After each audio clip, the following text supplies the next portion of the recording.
Something has been added for the new season. Preview clips. Attention, please. This is Major E.W. Foster speaking. This tower is under siege. All of its occupants have been taken hostage by 20 armed, highly trained, disciplined personnel under my command.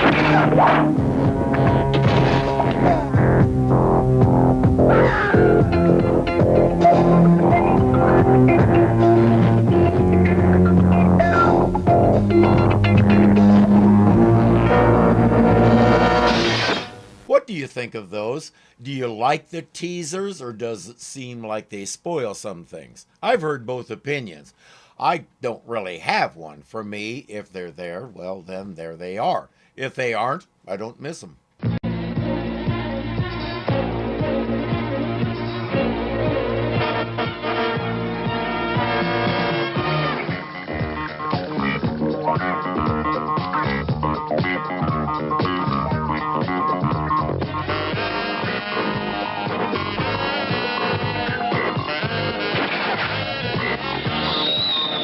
We have a new theme, too. I do like this better than the other one, but that's just me.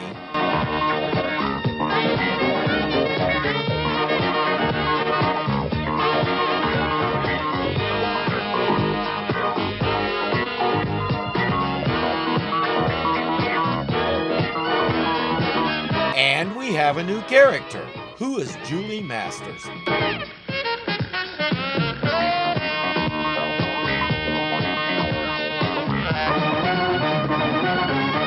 First, I have to mention that IMDb has a major error.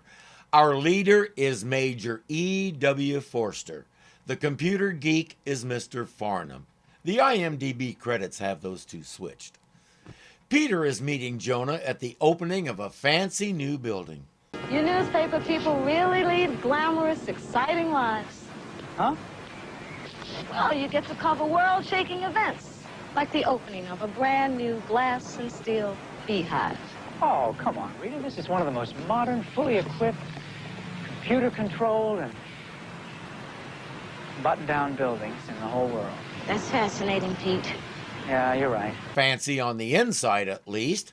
On the outside, it looks like something I might have built for my dinosaurs with my girder and panel set. Functionality was the order of the day in architecture around that time, which is why we have so many boring glass and steel beehives today.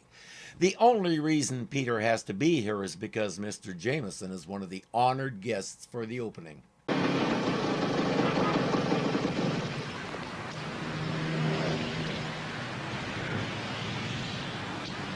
Oh my word, is that a Honda 50? I haven't seen one of those since I was a kid. My dad bought the next step up in dirt bikes, the Honda 55, and I spent hours riding it in a circle in my backyard. Yes, my yard was big enough for that. It was big enough for my nephews and I to play baseball, and I even had room to build a home run fence. It was a big yard. Anyway, she's another photographer. Ellen Bree, according to one source that's how it's pronounced, is best known as Shirley Daniels, a rather volatile nurse on St. Elsewhere. I couldn't find a whole lot of information about her. Oh, pretty. That's, Julie Masters. The competition. She sure is. She spoiled 4 of my best pictures last year. Right now, she's doing what she does best. Furthermore, the Screwing up Peter's shots. 958 computer can sense and detect fire, precisely determine its location in the building, and signal sets of fire doors to close automatically. Now this serves to seal off the affected area. Our man is bragging about how the whole building is computer controlled, and this machine is so sophisticated it monitors itself to make sure everything is working properly. The one computer controls all the systems in this whole building.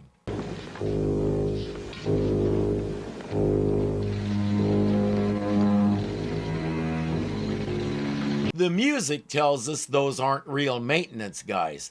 The security guard doesn't know that because he can't hear the music. While they go up to the roof and wire up enough plastic explosive to vaporize several of the top floors, Peter is still having trouble with Julie. She seems to have a knack for getting in front of him just as he hits the shutter button. Now that's 16,000 jobs that could have gone to the citizens of any other major city in the world. That'll teach her, right, Peter? So stay out of his line of sight. Mr. J. Jonah Jameson.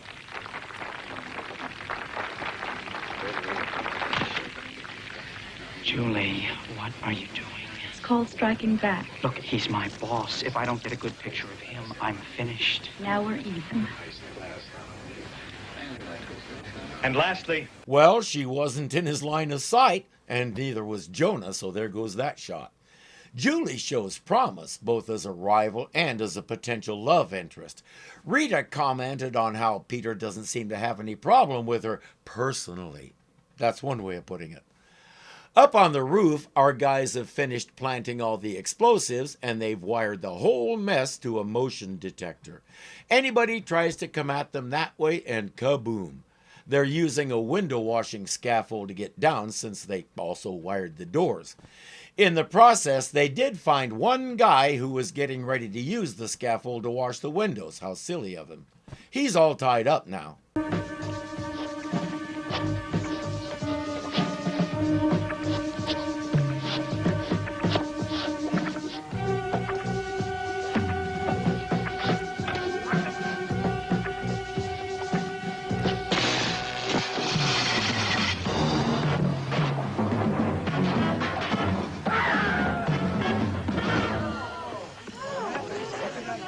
But that won't stop him from messing with their plans. And that guy who's dangling, he's afraid of heights. Their leader had to cajole him into getting into that thing to begin with. I really hope after Spider-Man saves him, he goes back to the leader and says, "I told you so." The other guy in the gondola isn't strong enough to pull his buddy up, but Spider-Man is. The man is safe. Meanwhile, the leader, Mr. Forster, and their computer geek, Mr. Farnham, have hacked their way into the computer room. In a few minutes, Farnham will have control of the whole place.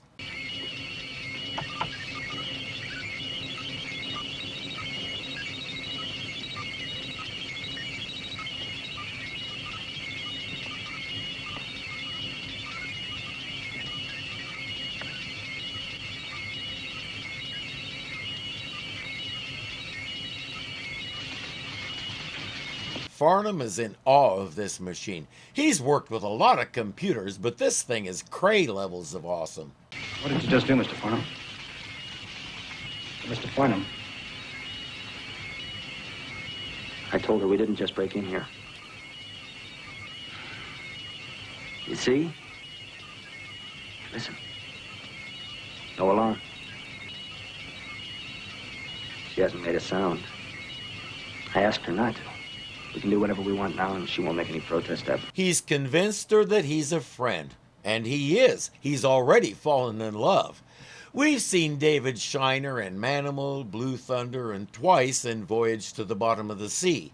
He started out working in movies, but that path didn't seem to go anywhere. He switched to character acting for television and found his home. Among other things, he appeared 6 times in the original Mission Impossible. At the time I'm writing this, he's 96 and still going. Today, he's playing something he must have had fun with, the sensitive terrorist. She's one of a kind. Beautiful, isn't she? And fully cooperative, I hope. Now, you can revise the program. Of course I can. She doesn't know how to say no to me. You see, the more sophisticated the lady, the more vulnerable she is to someone who knows her well. And we've spent a lot of time together, haven't we? Forster may be a little freaked out at the way he's talking, but he's doing a good job of keeping it in. The boys on the scaffold have made it to this floor, and they're coming in the window. Parker! Parker, where have you been? Some exciting things have been going on here. Register's going to have pictures of Spider-Man on the front page tomorrow. Will the bugle? Absolutely. I was with him every step of the way. In fact, I got him from a high, kind of dramatic angle. You know, any pictures taken from here will look like they were taken from the second floor. Good. Now, you ready to take some pictures of that computer that Mr. Rio was telling us about? Well, sure, just as soon as I reload. Good. Jonah doesn't need to know that he didn't take them with that camera. Spidey finally has his little camera that he keeps on his belt. We'll see it in action later. I can't describe how happy that makes me. That little camera was a crucial part of his gear, almost as important as his web shooter. And if they're going to the computer room, they'll find a big surprise. Hello, Mr. Farnham. When, Mr. Farnham? When she's ready. Remember, I'm convincing her to do something. Something normally she would not do. Now look at the monitor.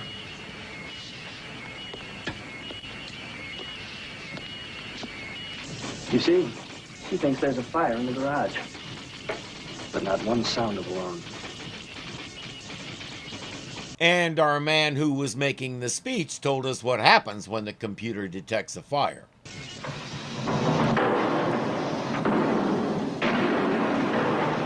Solid steel doors automatically close and seal off the area with the fire. And now he's convinced her that there are fires on all the floors, so the elevators stop working. Jonah says, "It's only 2 floors down, we can take the stairs."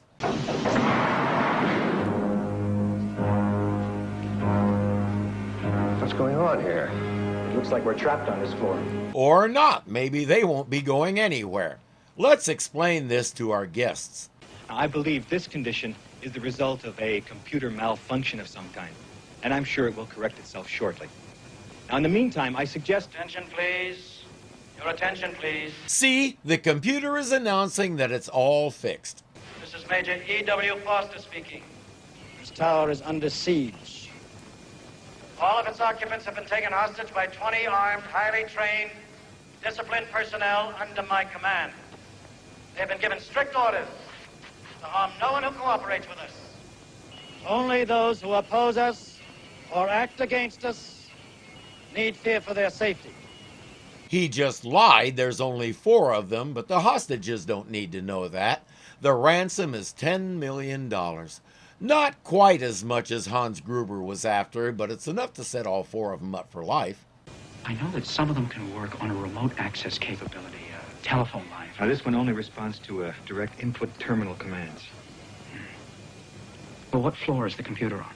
The 18th. What if we were to shut down all the power in the building? How about getting Con Ed to just pull the plug on the place? They can't. The building has its own power generator. It would be an oversight of massive proportions if it didn't. Nothing would change anyway. The computer would continue to operate in its present mode of control. So in other words, the only way that we're going to open the fire doors and release everybody is to somehow get to the computer and return it to its original program. That's it. But considering the fire doors on intervening levels, it'd be like trying to crack a bank vault with a set of drafting tools. All right, thank you. To put it in the plainest of terms, Spiderman is probably the only one who can get in there. Forster said don't call the police, but Jonah did that long before he ever came over the intercom. They're on the way, but there's not much they'll be able to do.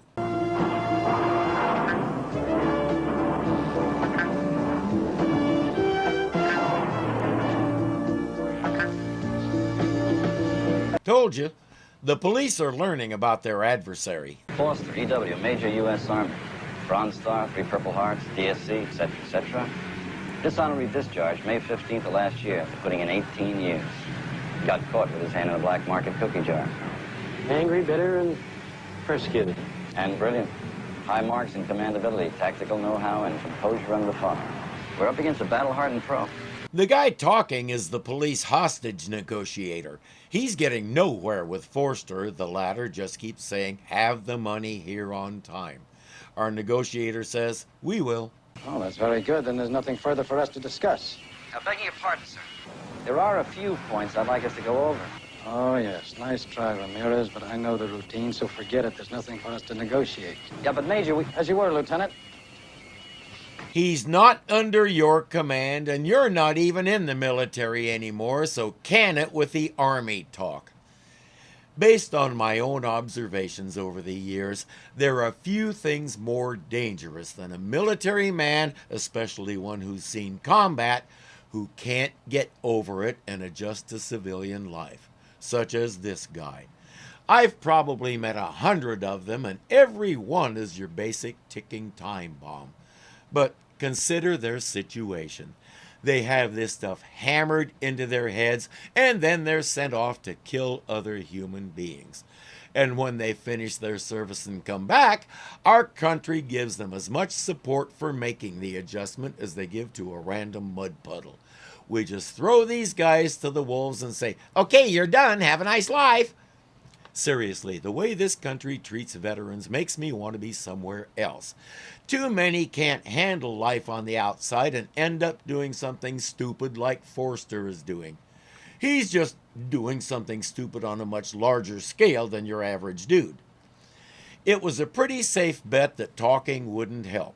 They have a helicopter coming in with some tech guys who can hopefully work around what Farnham is doing. He's not under your command, and you're not even in the military anymore, so can it with the Army talk. Based on my own observations over the years, there are few things more dangerous than a military man, especially one who's seen combat, who can't get over it and adjust to civilian life, such as this guy. I've probably met 100 of them, and every one is your basic ticking time bomb. But consider their situation. They have this stuff hammered into their heads, and then they're sent off to kill other human beings. And when they finish their service and come back, our country gives them as much support for making the adjustment as they give to a random mud puddle. We just throw these guys to the wolves and say, "Okay, you're done. Have a nice life." Seriously, the way this country treats veterans makes me want to be somewhere else. Too many can't handle life on the outside and end up doing something stupid like Forster is doing. He's just doing something stupid on a much larger scale than your average dude. It was a pretty safe bet that talking wouldn't help. They have a helicopter coming in with some tech guys who can hopefully work around what Farnham is doing.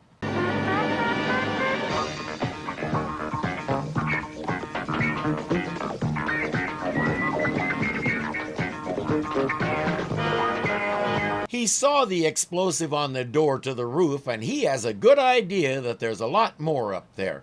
He has to dash down the stairs and climb up the outside of the building to get there, hoping all the way that he gets there before the chopper does, because he knows what all that beeping and stuff means. Chopper. Probably a tech chopper, just off the roof. Enough plastic explosive up there to blow that roof off. Spiderman. What? He's the one that saved me. He could have disarmed the explosives. They might be moving in right now. No, they aren't. We would have heard it if they opened that door. How if Spider-Man disarmed everything? He hasn't, but they don't know that. Forster says proceed with the plan. They intend to pump sleep gas into the ventilation system and knock everyone out.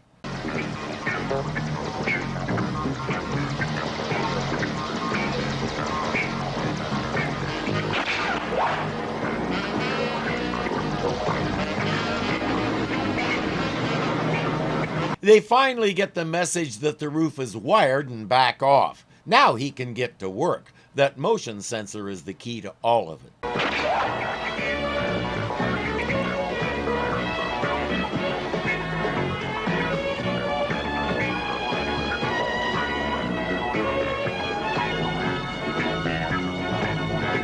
That thing he put on the rail, that's his camera. I'm so excited to see it this season. Peter's arrangement with Jonah said that JJ never asks how Peter gets the pictures. But it's okay if we know. That's different.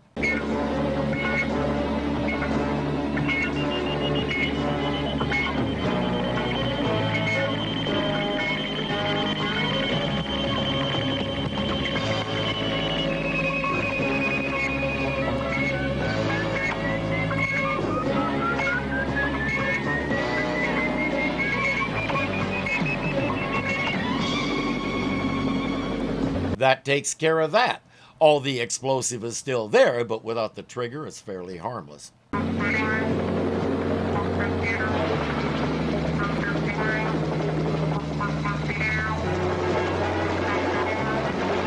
In the comics, Spider-Man had sort of a love-hate relationship with the police.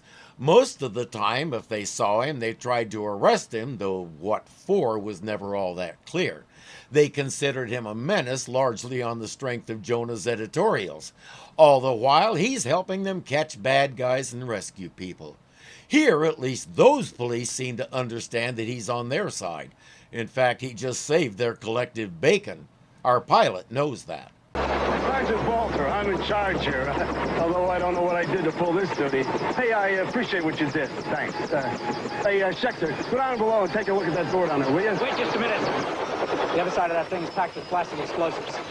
You lift the top off of that and you'll blow the top 5 floors of this building clear to Jersey. Yeah, and they come down pretty hard on littering over there, don't they, huh? Well, that's why I keep a bomb boy on the squad. It helps hold the whole group together. Hey, Schechter, go down there and give me a second opinion on that door. If he's a bomb guy, leave it to him.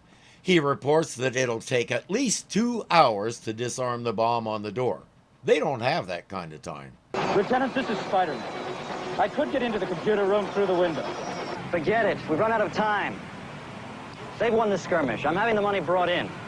They could have planted explosives all over the building. You pop through that window and maybe all we get is a big bang and a lot of dead hostages. We know that's not the case. The guys on the scaffold got back in through that window. Too bad we can't tell Ramirez. No. I say we pay and try to nail them when they leave. I might be able to try another way. I don't think you have a chance. Anyway, I got a pretty tight psych pro on the leader. Says he was raised on the honor system. Keeps his word. Walter, listen up. Get your team into that chopper. I want you ready to track that armored car in case it leaves with Foster and his group. All right, Lieutenant. It's a good plan, assuming they leave in the armored car. But that's not a given. Meanwhile, the bad guys have started pumping the sleep gas. Forster is telling the hostages about it. Mr. Deputy Mayor, please tell the police department to have that ransom delivered exactly on time.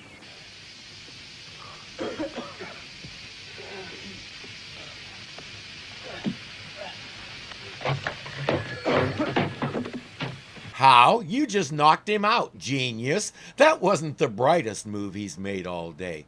Spider-Man is back inside, and the gas is getting to him, too. He has to get outside and away from it, quick. The money has arrived. Forster says, put it in the window washer's gondola. Farnham operates it and brings the money up to them.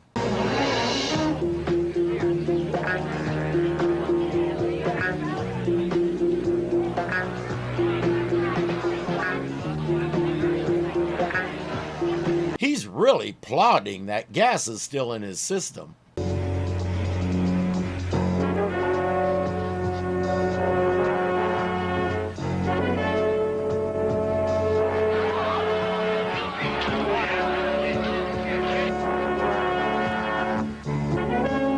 I don't know if it's the gas causing him to not have much sense, but moving away from the edge seems like a really good idea right now. Money is loaded. Now, here's the elevator that's going to take us to the basement level in working order. She didn't like it, but she'll do it. And all we need is for you to time the destruction of the computer to occur a few moments after we get to the basement level. You're not serious. Destroy this beauty? My question is the same one I always ask. Why? What do they gain by destroying the computer? Once they're out of the elevator, the computer is out of their lives and it doesn't matter. But Forster is the boss, so Farnham will grit his teeth and wire it up.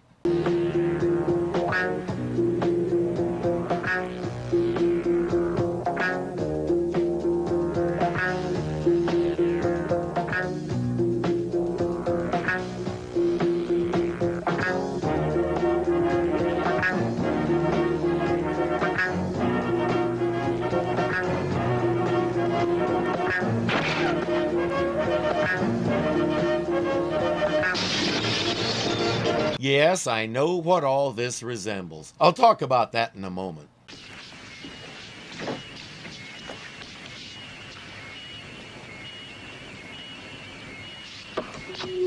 Come on, Mr. Farnham. They've divided up the money and put it into backpacks. They'll wear those and ride the elevator to the basement and then just walk out of there. With the computer fried, nobody can follow them.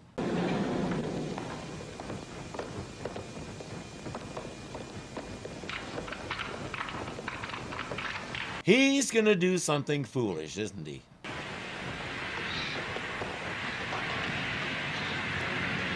Major Forster. Whew, I gotta hand it to you. Well, we're not out of it yet, but thank you. Where's Farnham? Mr. Farnham, we're waiting for you. Go ahead. I'm adjusting my back. Instead, he heads back to the computer room. Remember what Forster said about his emotional connection to the machine?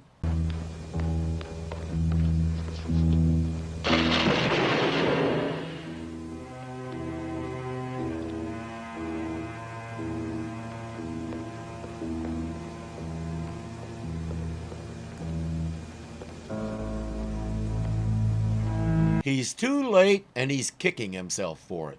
Farnham? I know you. We took a class together at the university. This wasn't necessary. She could have been disconnected.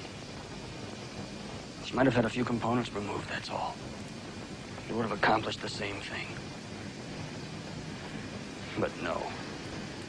He had to cripple her. Peter can't remember when he's had an opening this wide.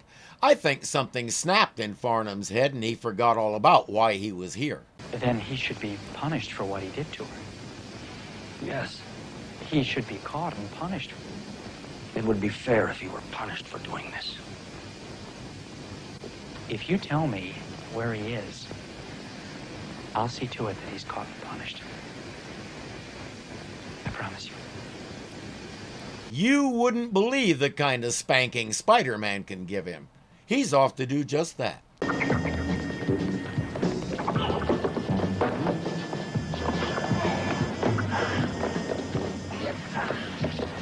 you all right? Yeah, I'm okay. Now, you think you can make it? Yeah, come on. That'll help slow them down.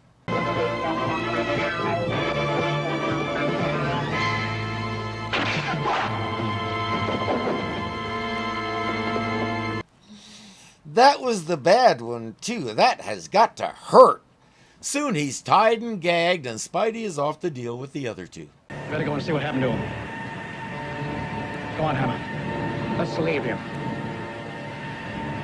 It sounded like somebody attacked him. Go on. Come on, we're almost out of here now. Look, Hammer, go on. Don't argue. Go and make it easy for Spider-Man.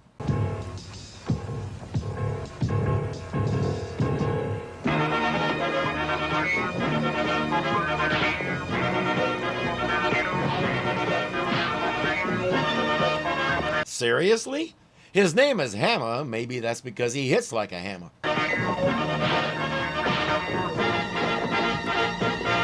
But Spider-Man hits harder. Now for Forster.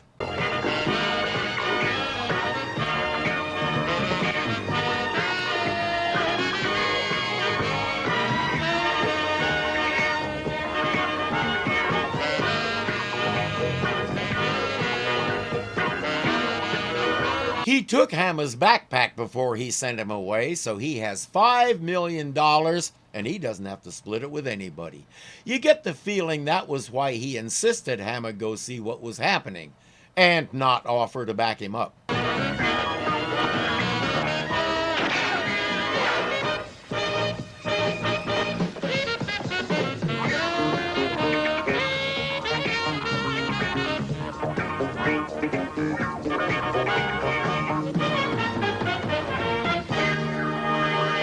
I do like that music. In fact, all the music is well done and appropriate to the scenes. Dana Kaproff will do the music for all 8 episodes, taking over from Stu Phillips, who did the first season. So far, I'm okay with that. To say that Die Hard was a ripoff of this, or more precisely an expansion and development of it, would be a decent guess, but I haven't been able to confirm anything, so I'm not going to legitimize the statement.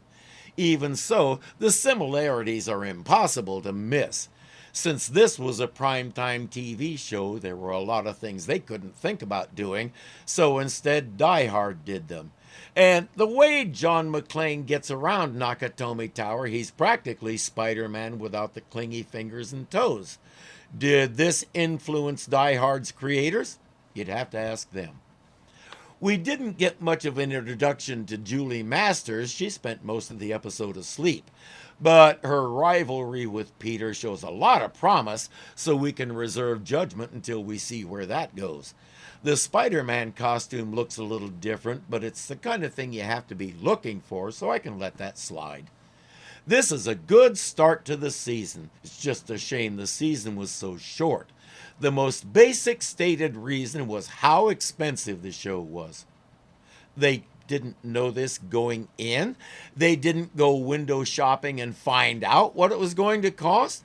It fascinates me when we lose a show because of that. Folks, if you're that bad at budgeting, hire somebody who isn't.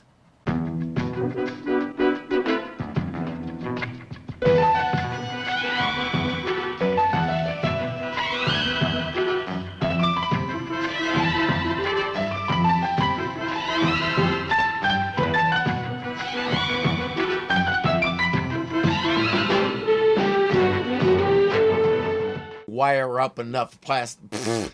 While they go up to the roof, good grief. The roof, good grief, come on, average dude. Crap. Up on the roof, okay. The universe is determined to keep me from getting through that.